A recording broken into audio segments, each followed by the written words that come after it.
Welcome to UCD Centre for Experimental Archaeology and Material Culture, and today we're going to meet Hamish Darrah, one of our MSc in Experimental Archaeology and Material Culture students, who over the last couple of months has built and assembled a pole lathe, and he's going to tell you everything about it. Okay. Hi everyone. So here we have a pole lathe, one specifically for turning wooden balls. It has many different parts and components, but in the name pole lathe, this here is the pole. This acts as the spring to which is attached by a cord to the pedal down here. This is in turn attached to the mandrel, which is effectively just a drive shaft, which is attached to the piece of wood, which is then turned into the wooden ball. But to backtrack a second, this here is what we started off with. Roughly speaking, this is the other half of the piece of wood that this ball came from. So I'm a couple of stages ahead from where I started off, but I axed this down into a roughly shaped ball blank for mounting onto the lathe.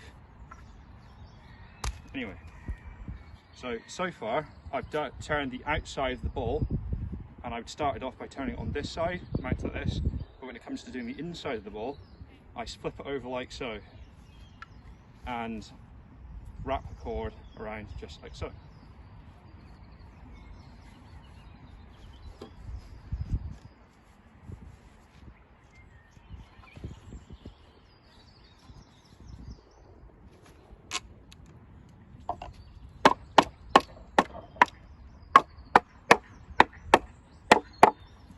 So, too tight there. So lots of minor adjustments all the time while I'm doing this to make it turn nicely. So the ball and the drive shaft, or mandrel, spins between two metal center points here and here.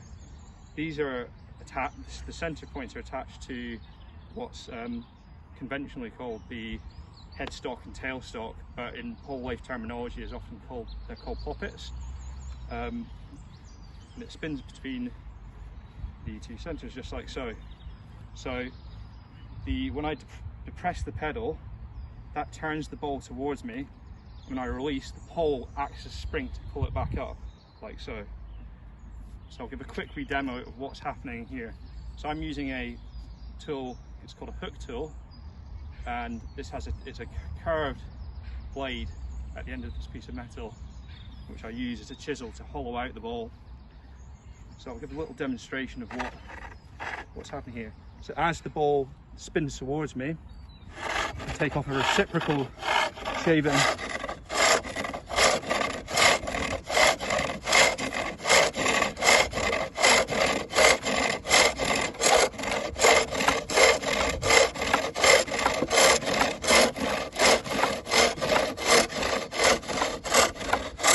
So on and so forth. So other than that, we've got the lathe bed here, which is supported by 4 reasonably large legs, I guess. And we have a tool rest here upon which we can rest the lathe chisel itself, the hook tool. Yeah, what else could be? Yeah, okay, and I guess that's all, folks. Thank you for watching.